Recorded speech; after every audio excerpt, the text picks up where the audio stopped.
league of my own, it don't get better. No, read what I wrote, I'm a bestseller. Yeah, reach for my goals, hit it dead center. Hit it dead center. Bullseye, hit it the most, there's no misses. Something like fish in a barrel, it's no different. Blindfold on me, I still got the most vision. Trendsetter told them before, but they don't listen. Better, bring a better bad because I'm bigger, better. Solo single, selling several shows at every single second. Peter Piper picked a pack of pickled peppers, kinda came and crushed the... Ladies and gentlemen, welcome to episode 4 of the X-Trovert podcast, representing X-Brand Wrestling. You got me, the voice of Violet, Joe Beisler. And we got Veronica CAINE. Could she be in charge? Is she in charge? Well, we'll find out eventually as time goes on. And our special guest this week, very known second-generation wrestler to a legend. Not only is he a son of a legend, he's fighting a legend at H2O this week. Little Louie Jr., Louie Ramos. How we doing? Hello. I'm good. I'm very good. I'm in training mode now. So Nice. You know, this year alone already is gonna be big for me and for others. Like I said, I want to start off with this. I put out a list, like most people do, to bring in the new year, and people were shocked. There was a lot of names on there that were top tier, like Lou Nixon and Tank and Neil Diamond Cutter. When I put that out, I knew what I was getting myself into. To be the best, you have to step into the ring with the greatest and the greatest of all time. So if I want to make my mark and I want people to know who I am, I have to go after the best. Yeah. And this year, that's exactly what I'm going to do. Yeah, that's the right mindset. I hear you're getting ready to get in the ring with the best. Yeah. So this Saturday is the biggest obstacle, not of just my professional wrestling career, but of my life. I have to wrestle the man who clothed me, fed me, and changed my diaper for now 19 years. My dad is my best friend. That's not a secret. For me, this is the biggest moment of my life. I don't think anything will top it until I get married and have kids, if that ever happens. But to wrestle my dad, who's been in the business 29 years, who's wrestled the likes of Abdul the Butcher, Terry Funk, Ian and Axelrod, and Balls Mahoney, New Jack, it means a lot because if I beat him, I hope to cement my name. Like I said, to be the best, you have to beat the best. And right now, other than a handful of others, he has the most longevity out of everyone right now that's going. Oh, yeah. So if I beat him, in my opinion, I beat the godfather of deathmatch wrestling. Yeah. What do you think your chances are?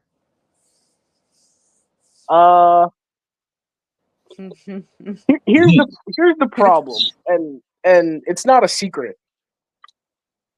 The man's been hit with literally everything, from television screens to DVD players to VCRs. Got lit on fire. He's had hundreds and thousands of light tubes broken over his head. He's been stuck with barbed wire. He's gotten guitars broken over his head. It's very hard to keep him down. And I've seen him get pincushioned with fucking skewers. Yeah. Skewers, knives, gussets, all that. It's very hard to keep someone like that down, who's been hit with literally everything. I have a 50-50 chance in my eyes, but the 50% chance as I keep going on to Saturday, it just gets smaller and smaller. Smaller and smaller for you? For me, 100% for me. Okay, so the rumors that we heard that you had a big head, that you were walking around all cocky, maybe have been exaggerated. I'm sure I could probably pinpoint on who said that. But no, I don't have a big head. You know what it is for me? I was always taught with the respect in the business, and you have to respect the people in the business that have come before you and the people that want to do it after you. And the people that have come before me, the first time I went to a wrestling show, I was 3 years old. and I watched my dad wrestle New Jack in a steel cage, and I watched like this with my hand over my face. And when I went to see him afterwards, he had a gash going from ear to ear. He was bleeding like a pig, and I looked at him and I said, "This is fun. I like this." And everyone, like, when I would go to school and stuff, everyone's like, "Oh, I want to be a doctor. I want to be a vet. I want to be this. I want to be that." Every time we'd have an assignment on my paper would be a wrestler. So I feel like for me, it was my calling in a way. I was born into it. I love it. There's nothing I'd rather do. Like, there's no better drug in the world than walking through the curtain and hearing the people scream your name. And the minute you start bleeding, you realize that you're alive. Yeah. I feel like I've heard that a lot. Did we just hear the word drug last week? I mean, it's not the first time I've heard it, but yeah, I think it's just, how else do you describe, something so like visceral? Yeah, no. And it's probably the best drug you can get addicted to, because at least it won't freaking kill you unless you let it. Yeah, it can get a little pricey if you're road tripping everywhere, but I mean, it's funny for the likes of us. It's funny you mentioned road trip. I had my first road trip in October, and that was probably, and it was the first one, and I know I'm going to have more down the road, but that was finally experiencing, a long road trip like that. It was like we were stuck in a car together. There was 12 of us in a 15-passenger van with 3 boxes of light tubes and all of our gear in the back. No. And we had already taken a seat out. So we were crammed in there like sardines, man. But that's when you make the memories. It's about the memories and the miles, they say. Yeah. And I feel like the road trips are the best part, no matter what the destination is. No, even as a fan, dude, we love it. That's why we started doing the road trips again. It's fun, man. You just get to be yourselves and just be stupid. And exactly, 100%. You get to, and especially if it's people that you've known for years and you're close with and you've bled with and you've bonded with, it's even better because, when we were doing the road trip, like I said, we were stuck in a car 16 hours together. We had music going. We were all, we were stopping at gas stations and filling up the car, and people were looking at us, and we got out of the car like a cult because it'd be one after the other after the other. Yeah. And, I was in a cutoff shirt. I had just wrestled the weekend before.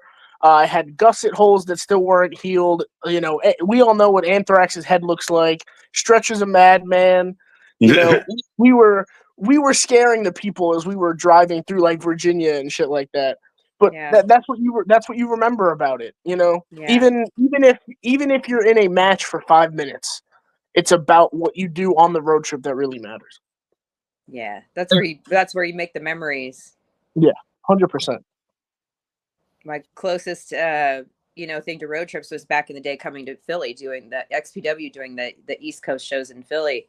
And we did a lot of shows on the West Coast at the Grand Olympic Auditorium and other places, but I have better, more vivid memories of everybody coming to Philly. And I think it's just that traveling as a unit, and and you're so aware of how people are looking at you too, because we had the van, and we had all these we had Vic Grimes and Pogo and Supreme, and all these people piling out of the van too. I think that's the best part of you entering another state, and these people are just looking at you like, what are they doing? Where are they going? Why do they look like that? Oh yeah. Why are they bleeding? That was, I think, coming home was the best part because we were all covered in blood. We hadn't gotten a shower. And we stopped at a rest stop in Tennessee.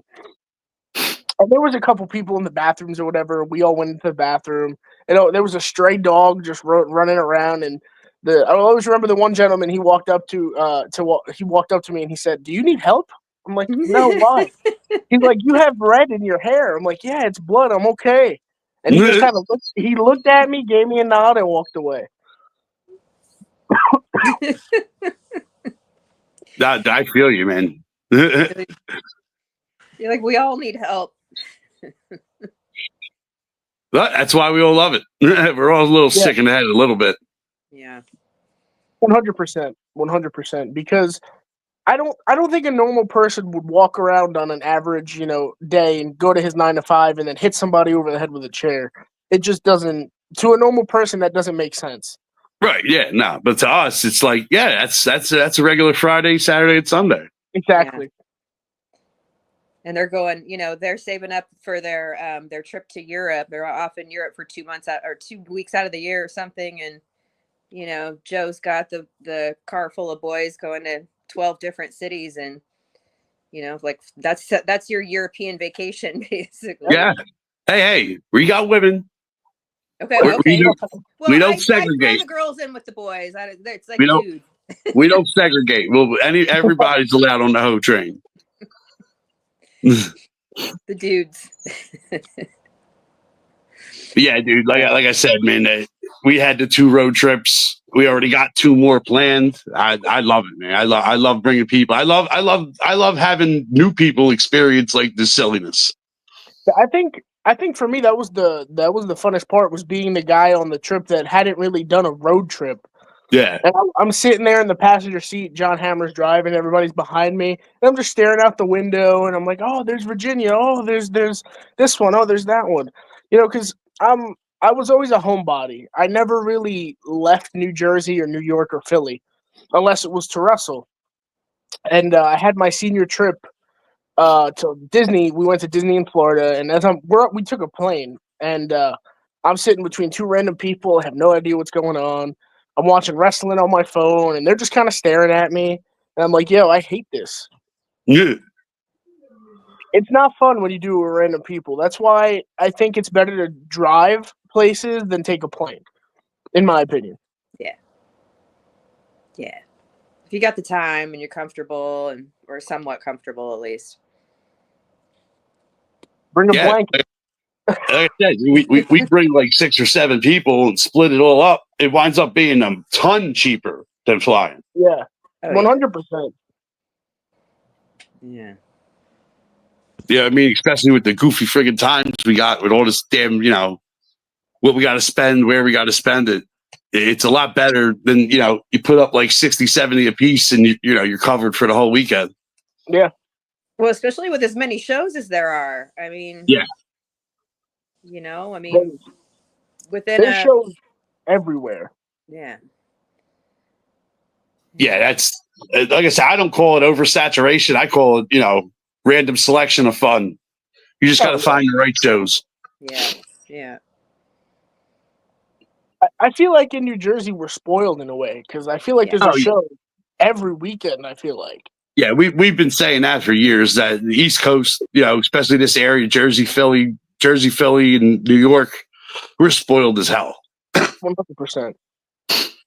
That's why, like, I have this sort of passion right now, this passion project or whatever in my mentality that like we owe future fans. I feel like we owe deathmatch wrestling, especially in this area, future fans right now. So like anybody that's involved should be of that, like, kind of pay it forward mindset. Because it's not just for us to like soak it all in and take it and enjoy it and have the memories and talk about it later. Like, there should be people like us doing the same thing, 20 years from now. Definitely doing this, yeah. So I'm kind of on that, like, in my mind, I'm like, how do we do this? Where do we find our people, our mentally unstable, the most stable of the mentally unstable. Yeah. Like that's the perfect example. That's why we do it, man. We do it for the fans. Yeah. I wouldn't, on an everyday, like, like I was telling Joe, I just got my job back and everything. I wouldn't go on a Saturday night and mutilate myself in front of, just on the street. Like I said, when the people are cheering you and you see a sea of people that are yelling and screaming, that's the best, man. We do it for the fans. Yeah. If the fans go home happy, we've done our job.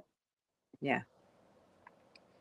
Yeah, we talked about that a little bit with Anthrax, how it's this sort of, the fans and the workers feed off of each other, It's like you go home with this great feeling and the fans go home with a great feeling. I mean, because in your heart, you're also a fan, Yeah. So it's like Always. you want them to have the experience that would pop you.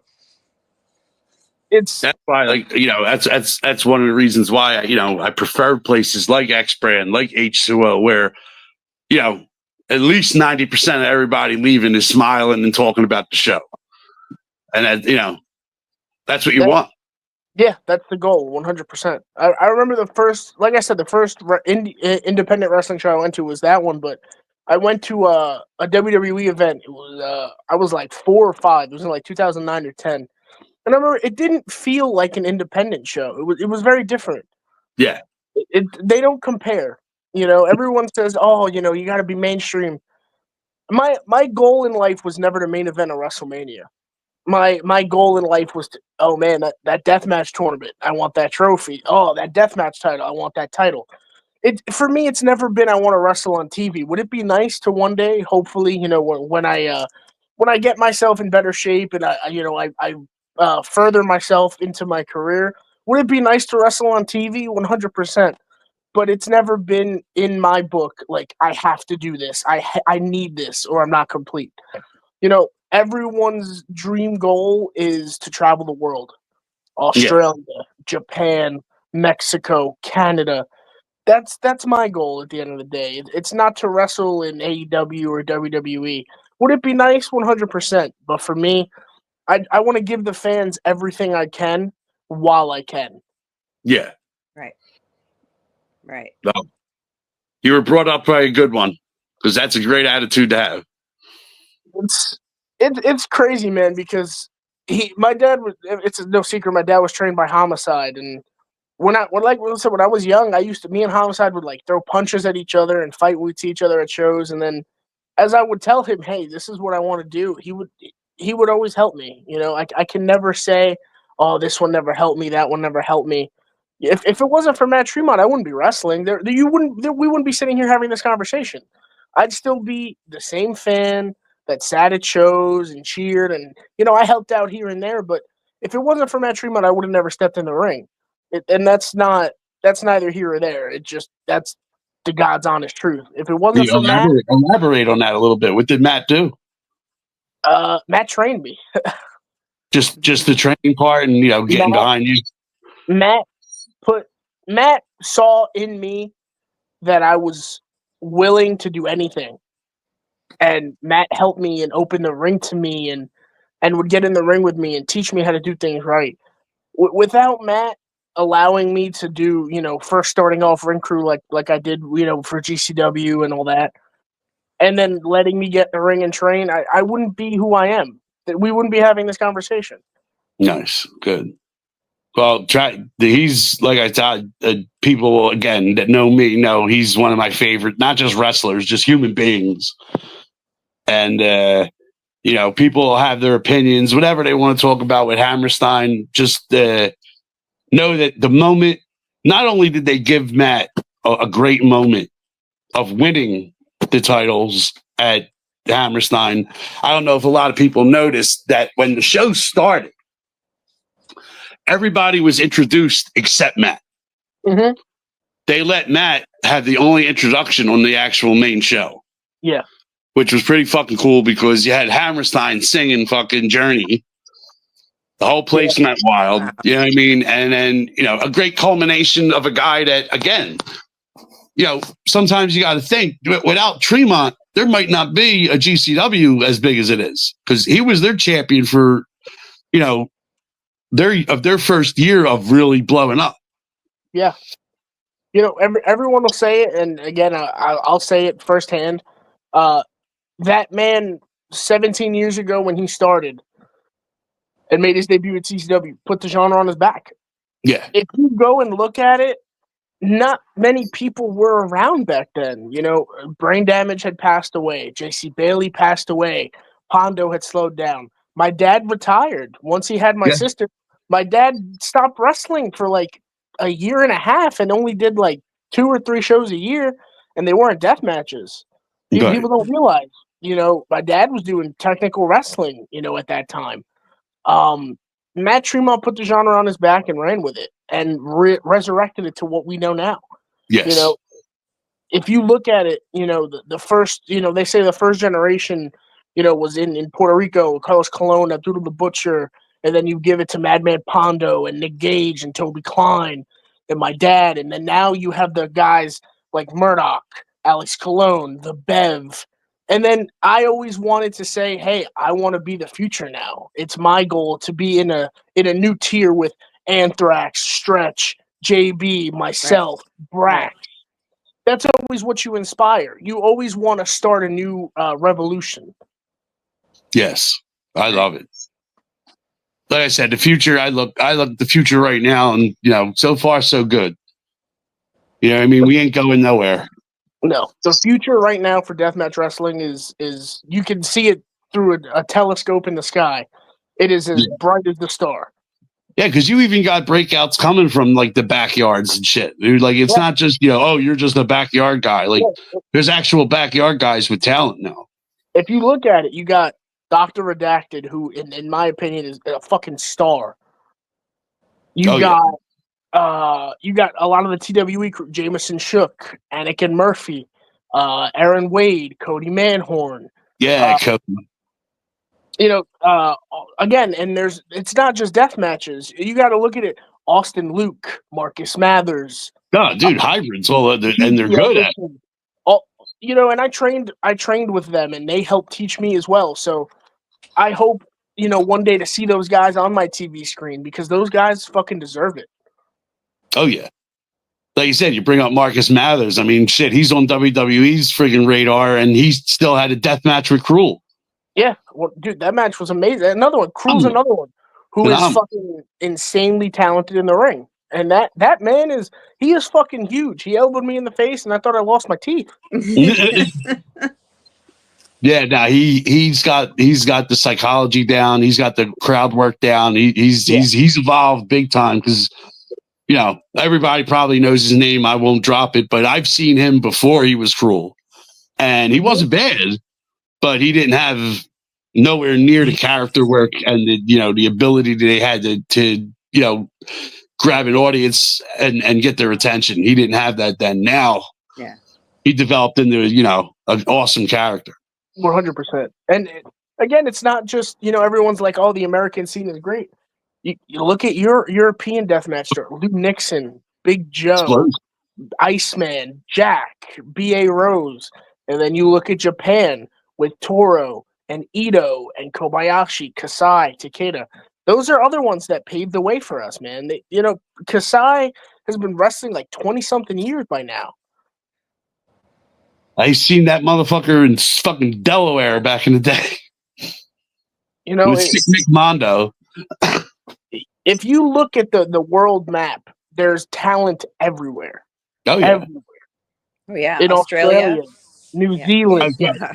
Veronica, I was just thinking that Australia's got a huge scene right now. Yeah. Joel Bateman, Vixen, Vic Craig. Yeah. And if you look at those names, it's top tier, man. Every single one of those people are fucking amazing.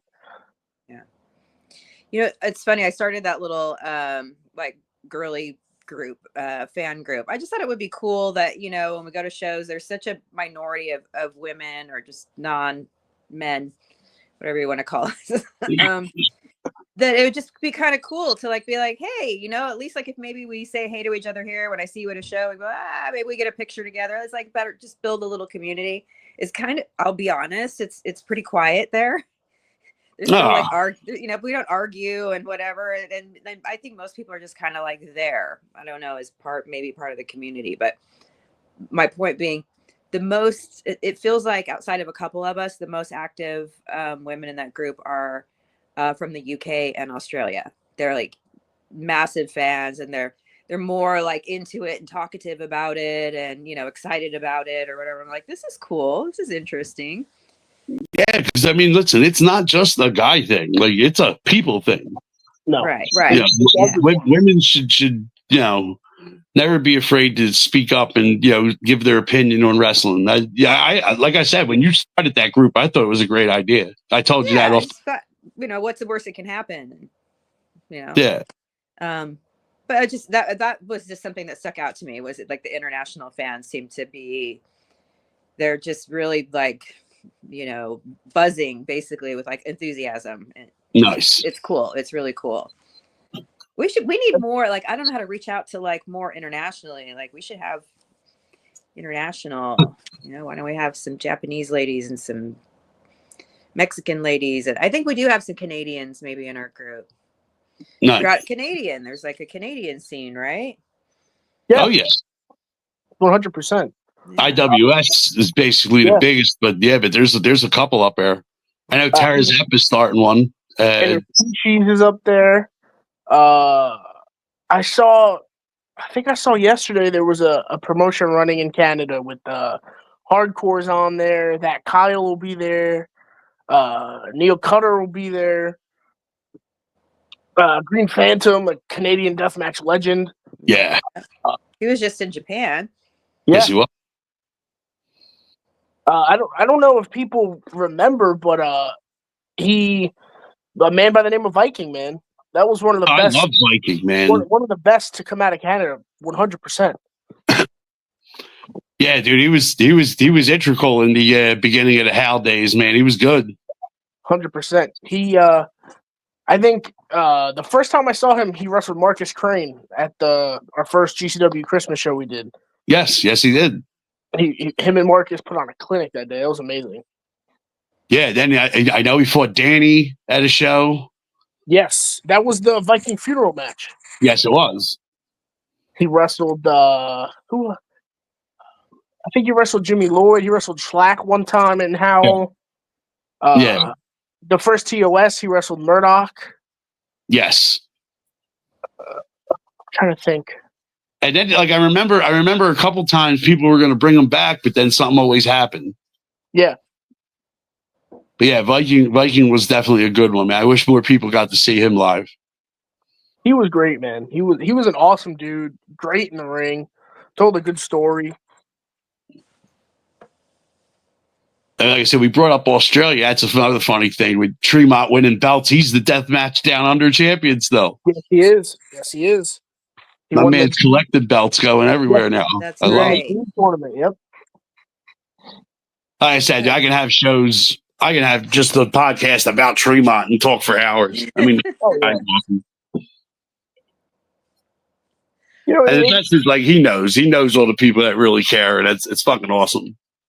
It's with Matt for me especially. You know, everyone, you know, that's Matt Tremont. That's, you know, ball. I call him Uncle because I remember the first time I met that man. He showed up at my doorstep with a. This is when he had the Bulldozers collectibles. Showed up at my doorstep with a 2-pack of figures that I wanted for my birthday. Handed them to me and said "Happy Birthday," and then just walked away. And from that point, I was like, "Yo, this is what family is." Yeah. No, that's what I said. Like, blood don't mean shit. It's how you treat other people. 100%. Blood is thicker than water. Yeah, that's why. Like, I love it.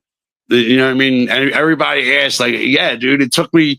I had great times when I went to shows when I was younger, but it wasn't until this iteration of fan and, you know, the way the world kind of changed with deathmatch wrestling. Because, like I said, you're a teenager. You don't remember the way it was all clicky back in the early 2000s. Oh, yeah.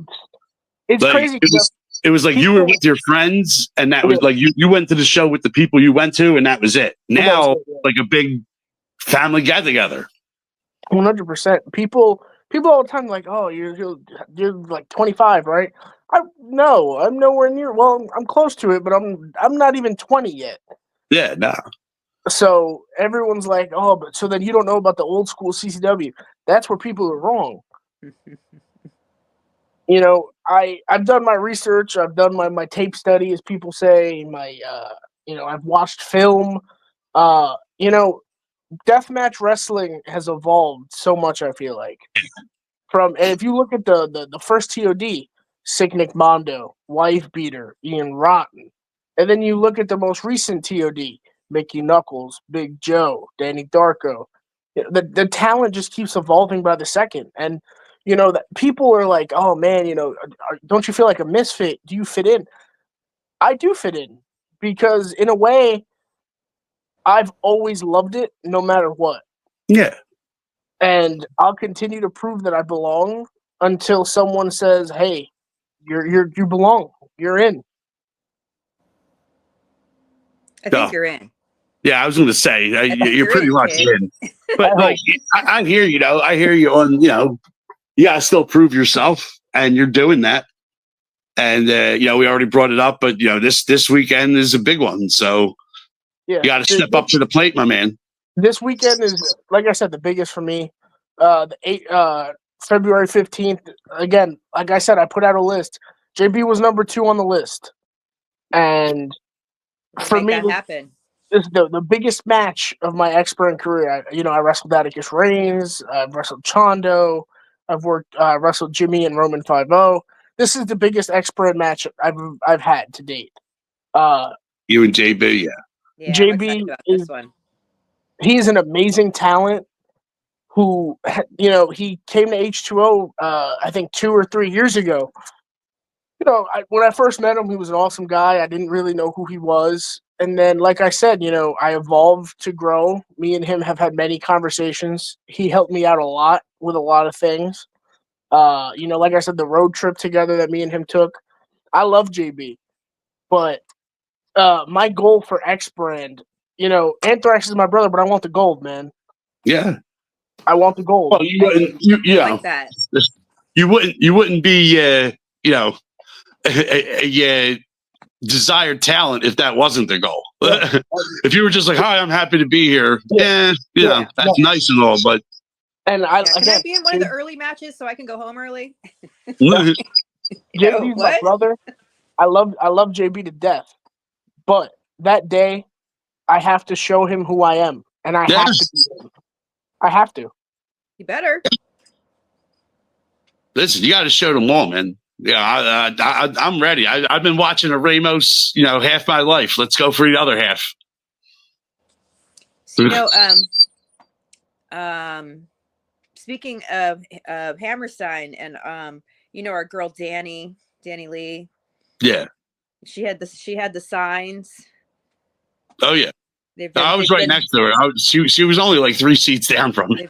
They've been spoken of. I actually have a sign here for because it was her 40th birthday, and I really find it important to welcome Cougars as they join the pack. So this will be the first one. Oh, yeah. So yeah, funny. I mean, I love JB too, but I think I got my eye on you, kid, for the gold. It's funny because everyone's like, "Why are you called Cum?" Everyone's like, "Does it mean anything?" It means something. There's an origin behind it. It's not like Cum, right? Because when I was working at my other job, people would follow me on Instagram, and I'd be like, "Sure, whatever." And the next day I'd go to work, and everybody's like, "Why are you called Cum?" Like, number one, how do you know this? And number two, do you know what it means? They're like, "Well, is it the cum that we know?" I'm like, "No, it's not." It has a name. Still fun though. Still fun to say. It's the greatest name. It's the greatest tag team name ever. It is good. Andy's come out to the fucking touch by fucking Transformers, so that just helps. That was my idea. That's awesome, dude. I'm taking credit for that one. That was my idea. Nerds. When I heard fucking you got the touch, I was like, whoa. It's funny. I watch the match back all the time, and all you hear is Little Joe screaming at the top of his lungs. Yeah, dude, he went nuts. So great. We got to get him on the podcast one of these days. Oh, yeah, for sure. Why is he not here? Right now, he's fucking laying down. We all had screwy fucking sleep schedules from that goddamn Hammerstein weekend. So everybody's like catching up on weird sleep. I slept after work. That's one thing, trying to adjust your sleep schedule. That's the worst for me anyway. Yeah, it's rough. It don't get easier when you get older either. I was gonna say, tell me about it. Because there'll be those moments you wake up at like 2 a.m. and you're like, oh, all right, I'll go right back to sleep, and then it's 4. Nope. Well, and our problem is because when we wake up, we pick up our phone, and that keeps you awake for what is the blue light or whatever fucks with your brain and keeps you awake for longer. But what else are you gonna do laying there? Well, I guess I shouldn't say that. I think it's on your shirt. There's ways to try to get back to sleep. There I think is. it says it on your shirt. Oh, yeah, this is an exclusive zip-up hoodie. Yeah, That's nice. Yeah, I like a that is zip-up. nice. I've got a couple worry. of them that I paid a little extra for because they're Japanese. Don't worry, there will become merchandise soon, I promise. Yeah, no, I need promise. some cum on my chest too. So yeah. See, this is why. We got Get a it. beanie, you know. Is that cum on your forehead? Yes, it is. We all need to wear some cum later. I have a beanie too. I got to get more of them. I have one that I wear to the ring all the time. Oh no! Now you got to get like you got to get booty shorts where it says it across the back too. Oh my god! Yeah, trust me, I got the creative ideas. Yeah, Hit me up. I feel like those sell. nothing spells winter like a little cum on your ass. Right? God damn it! Just a little one. Just right? really small. Little cum right on the left cheek. Just a little cum right. You have something there. Oh no, it's Right? leather. Don't worry. Sitting on this brain too long. Oh man. Yeah, it's also fun for me too, like anything that kind of interjects a little bit of tacky, hypersexual, kind of stuff always kind of takes me back to my era, back in like the early 2000s or late 90s, when everything was extreme and jackass and hold my beer and like we could be offensive. Yeah, like listen. Veronica, I agree with that 1,000,000%. I wish some people weren't as uptight as some of them are. Because once you just get down to it, some of it is just jokes, man. You just got to relax. Yeah. You know what I mean? We're not trying to harass nobody. We're not trying to make anybody fucking uncomfortable. We're just making people laugh. Hey man, if you're not having fun, you're not living life. Right. If you sit at home all day and do nothing, you go to your job, you come home, you cook dinner, and if you're not having fun, what's the point? You have to have fun. That's why I'm here right now, honestly, because I was just living my life, like going back and forth between work and home. This is when I was in the California foothills, like, and then COVID hit, and then I was like, it was even more boring. And it was like, all of a sudden there was like, oh, hey, there's a XPW show going on in California. And I was like, I'm so going to go check that out. Like, oh my God, it's just going to bring back all this flood of memories of all these great times that I had. And going to check it out just sucked me right back in. But it kind of lit that fire under me, like, hey, there's more to life. Like, you kind of forgot, I guess, when you start like adulting. No, 1,000,000%. Because I'm in that same boat where I was going to shows all the way up until, I was going to shows almost weekly up until 2007. And when I had Joey, I took that break of not going to shows. I still paid attention, but I stopped going to shows. And then when I came back, like Louie says, man, it's like a drug. Like, you're like, this is fucking awesome. Like, I want this all the time. And it turned me and Joey into, mega fans to where we had to hit every show. And we tried to. That's where COVID sucked because the world was on lockdown. You couldn't leave your house. You couldn't. I don't know, dude. We got lucky out here. Oh yeah, no. Out here we got lucky. We had H2O and ICW go strong. 100%. But like in the first couple months, it was like, I'm just trapped in my house. Yeah. I had to do online school. I can't leave. It's like, oh man. And then like people say COVID sucked and COVID was the fucking worst time ever. But in a way, it was a blessing in disguise. I feel like COVID brought us closer. I feel like the first show back, dude. It was fucking amazing. It was electric in the building.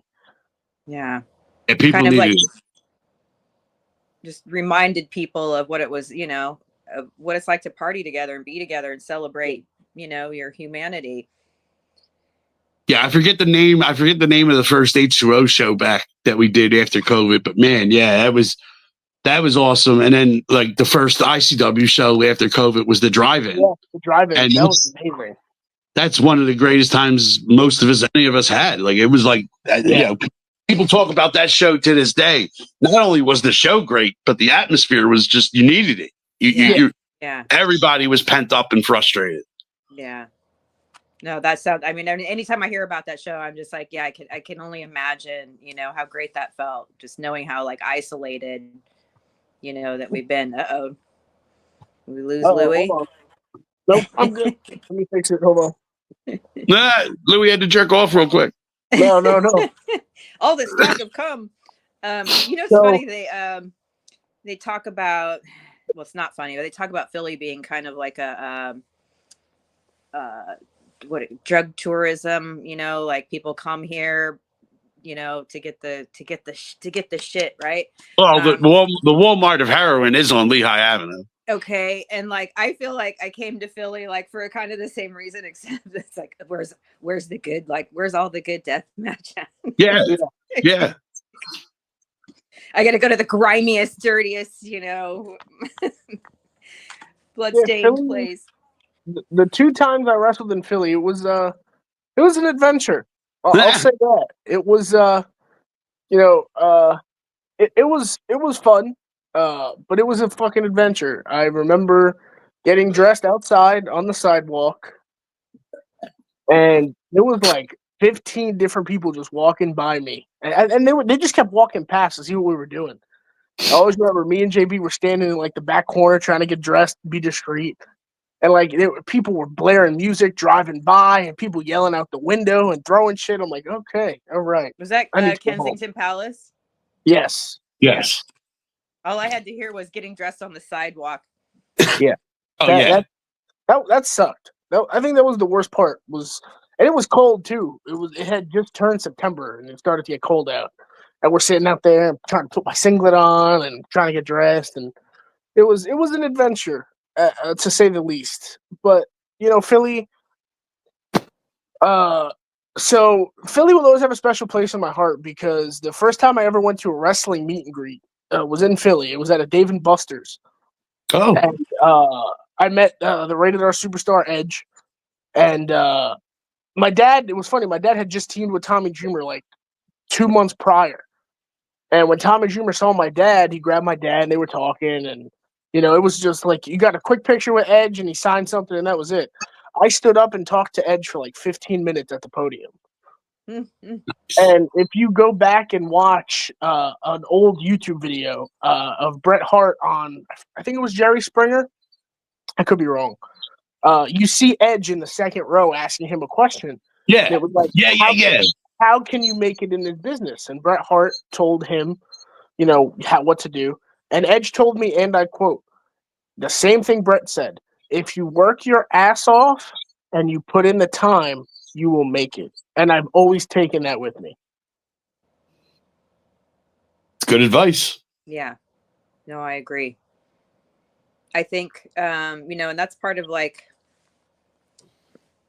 partly kind of what I think is missing a little bit in indie wrestling or in deathmatch, especially just because, especially in an area where there is so much of it, is sort of like keeping that bar up.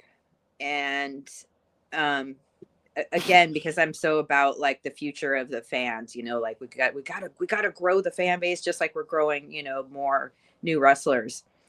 So I keep having this like thing in my brain, like raise the bar on like what we expect from ourselves. So like when we go to do a show, you know, or we're thinking about an upcoming show and doing the quality promos and doing the podcasts and talking and street teams and, you know, all the things that go into like when you really value what it is that you're doing and you want everybody to know about it and you want everybody to talk about it.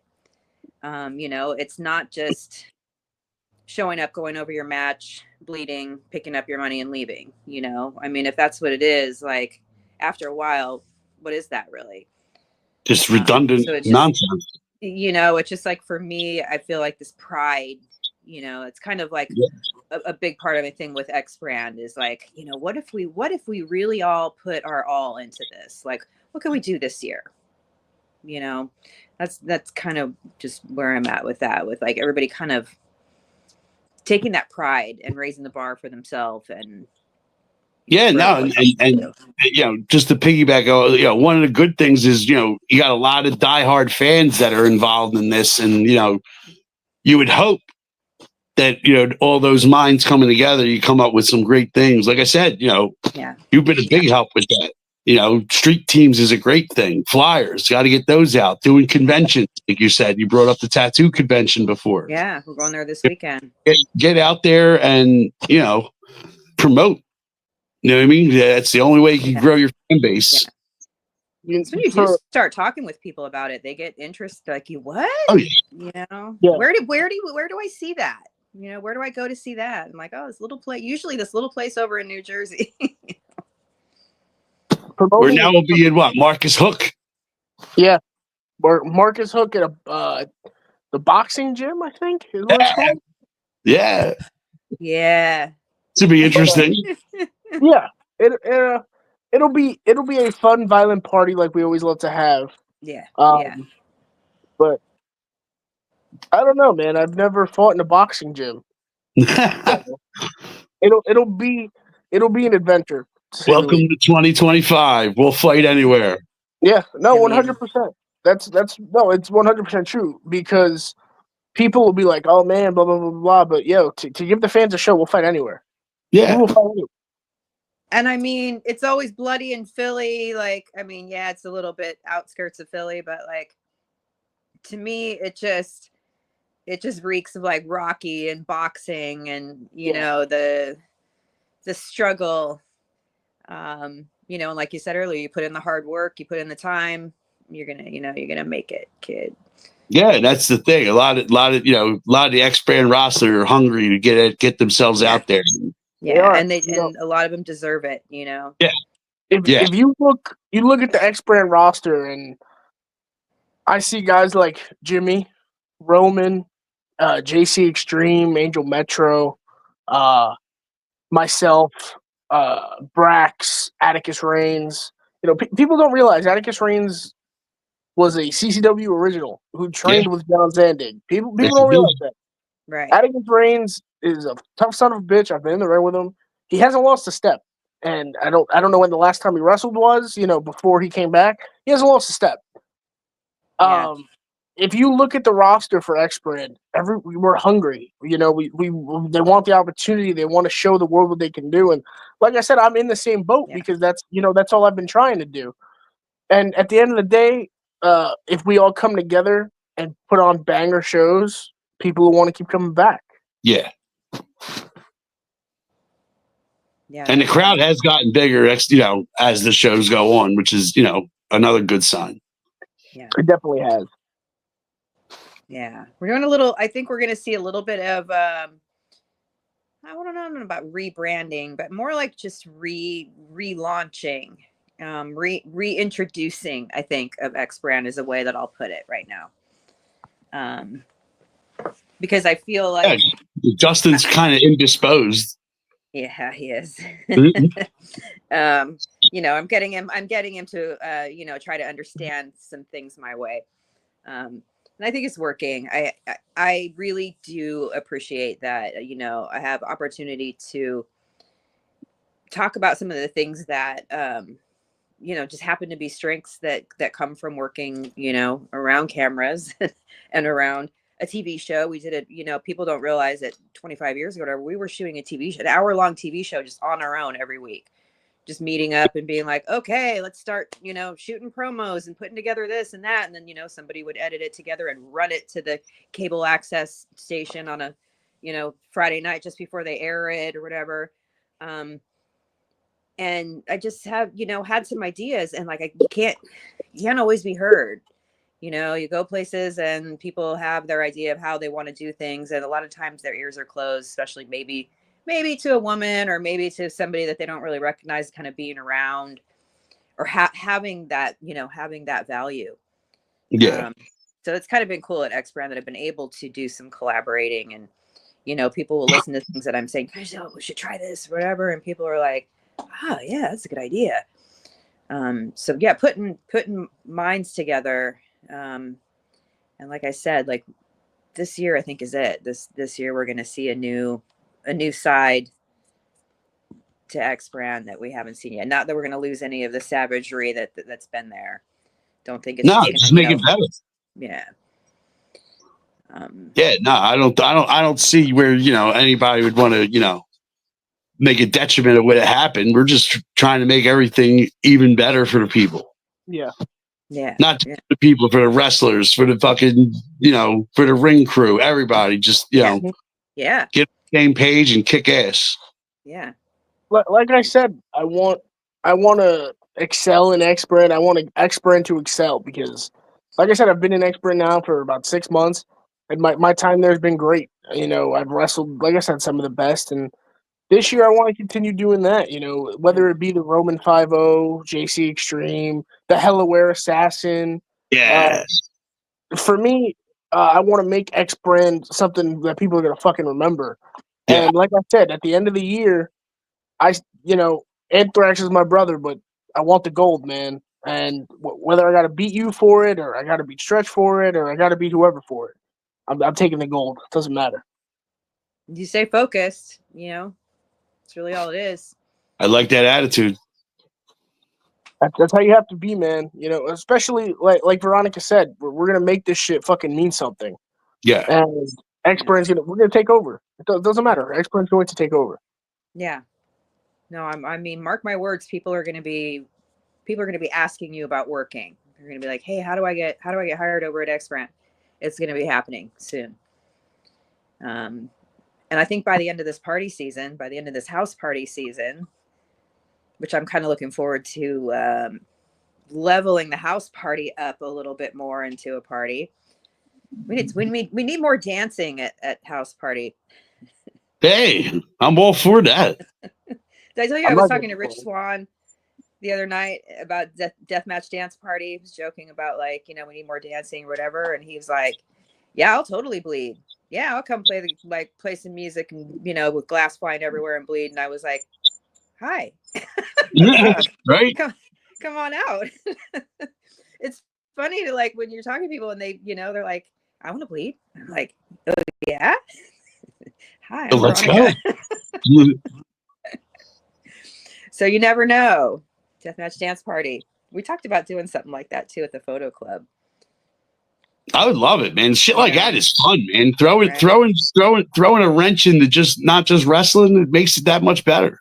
Play videos on the on screens on the walls of match footage or whatever, and invite all of the homies out and blow off some steam and have the fans get super stoked because they can go out and boogie on down with the low life Louie and Louie Jr. Yeah, imagine that sandwich. I'm down. We used to, back in the day, there was somebody that was throwing, when I lived in LA in San Fernando Valley, they were doing porn star karaoke.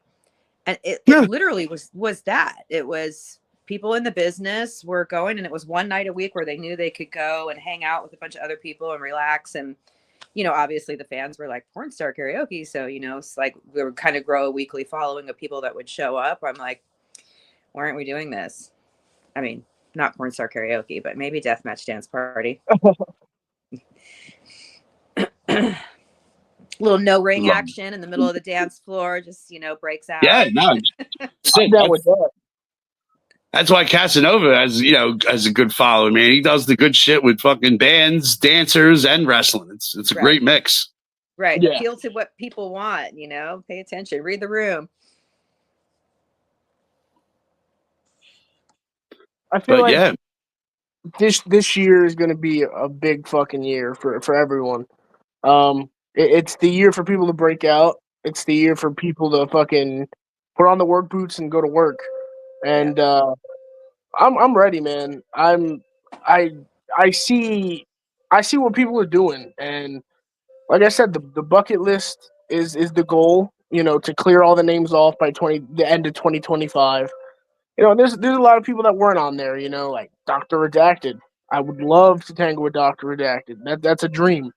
The John Wayne Murdochs. Like I said, I want to be the best, and I want to show the people that I can hang with the best. And those are the guys right now that you got to watch for. You guys, the Bev, the Koger brothers. You know, a dream match for Cum is the Koger brothers. I'll put that out there. Yeah. Oh, father and son versus the brothers. I'd love nothing more than that. Yeah. I would love to see that. Well, I'm already a big Atticus and Otis fan, so those two guys right now are two of the best going, no matter what. Yeah. Those two guys, no matter what, they'll give you a show. yes. Yeah, absolutely. Yeah, no, like I said, man, we got a lot of shit stepping up already this month. I feel ICW is set the bar kind of high too, because they've had shows that already that are just to be talked about. H2O's they always there's never a letdown at the H2O Center. GCW, to me, they have off and on shows. We'll see what happens with there, but with X Brand and H2O and ICW and RPW, we got a really good year coming up. Yeah, 7. Yeah, so I got to include 7 in there. They do like the co-branded shows, but they're actually having a 7 show here in March 29th. So yeah, it's going to be an interesting couple months leading into whoever want to go to Mania week, or like we were talking earlier. I hope we get to do something here. Louie, you definitely remember the year that everybody went to Mania week, but Matt stayed home and did a bunch of shows. Dude, we had a blast. Yeah, we did. That was Sweet Dreams. We did Sweet Dreams that year. It was Matt and Chondo, No Real Barbed Wire, Dale Patricks and Josh Crane. Mance Warner was there. Chainsaw Tony wrestled Dad that night. Forget what else was on the show, but yeah, I like when we have our own little thing, because not everybody can afford to go to Vegas. Not everybody wants to go to Vegas. Yeah. Let's have our little thing out here. Let's have some X-Brand shows, some H2O shows, whatever we can do. You're really big. I think although the Vegas thing, the one thing I would say would probably be cool is people that are into the WrestleMania. The watch parties are going to be off the chain. Oh, I'm sure. Yeah, I'll poolside, watch parties, watching wrestling. That's pretty amazing right there, even if it's just mainstream wrestling. Yeah. But yeah, like you said, Louie, if you don't get invited out there, let's do something here. We got to get that, I'd love to. Like I said, Mania weekend's a dream. You know what I'm saying? It's great. But if we don't go to Mania week out in Vegas, let's kill it out here, man. Whether it's X Brand or anywhere else. We'll put on a deathmatch banger out here. Fuck it. Yeah. Right. Well, we got a lot to look forward to. Yeah, like this year alone already. We got H2O this Saturday.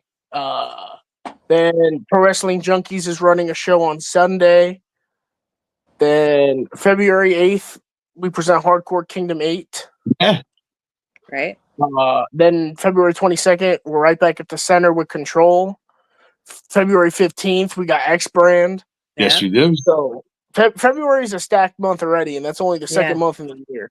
Yeah. So, we're only in February. We got 10 more months till the year's over. That's pretty big. Yeah, I thought there was going to be like a lull for a second. I was like, oh yeah, they're going to be a month or two here where maybe there's not that much going on, and it's just like one after the other after the other. I'm like, oh no, still going. We surprise you. Yeah, even in March, you got H2O March 8th, then GCW March 15th and 16th. Yeah, I'm trying to probably go to that. Then H2O March 22nd, and then X Brand March 23rd. Yep. Which I'm putting it out there now. Hardcore. When are you going to come and play, bro? Yeah. When are you coming to play? Common hardcore dick. Nothing like a great match. It's the best match, and it's going to be a violent match. I hope the powers that be let us tangle and dance, because You might have a power that be right here.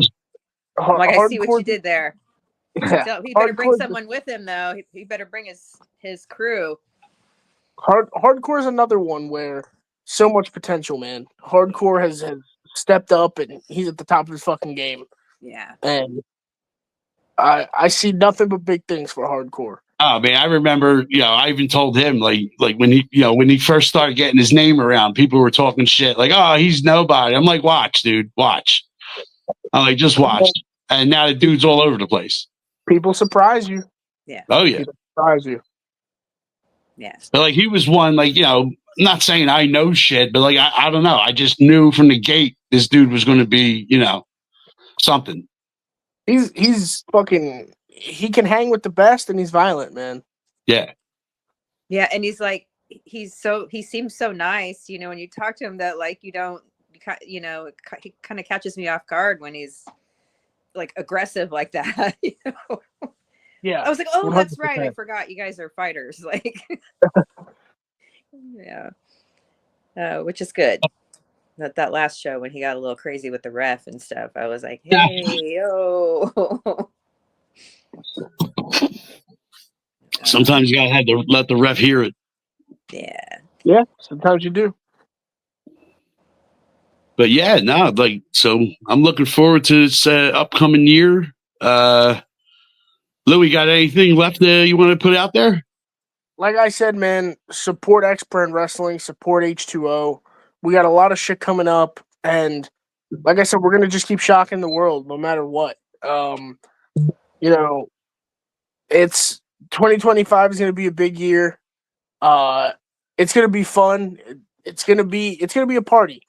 Like I said, my goal this year is to knock off a lot of names off the bucket list, and even some that weren't on the bucket list to begin with. Yeah. I hope that the fans enjoy every violent party that they get. And like I said, 2025, I'm going to just swing for the fences, and I'm going to show the world why I'm come. Yeah, I love it. That's all I can do. Head of She's Hardcore Enterprises, you got anything you want to say?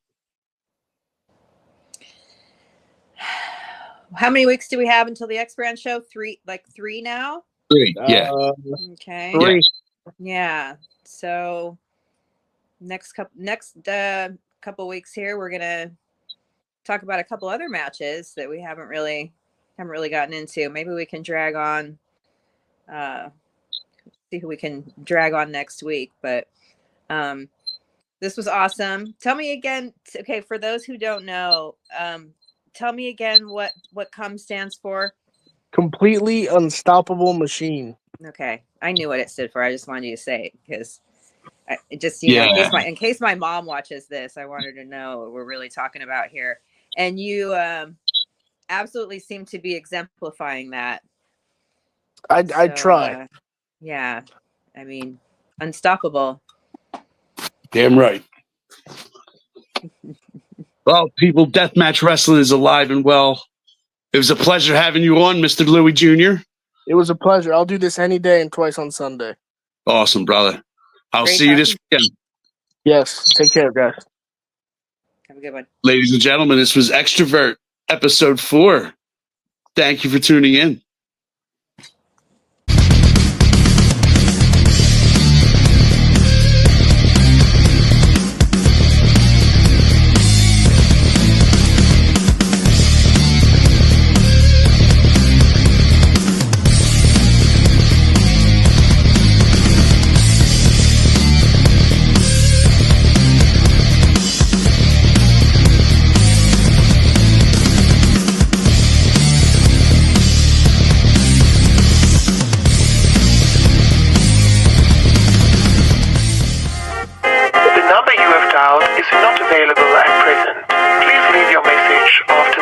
Yeah, trendsetter, Whoa, league of my own, it don't get better.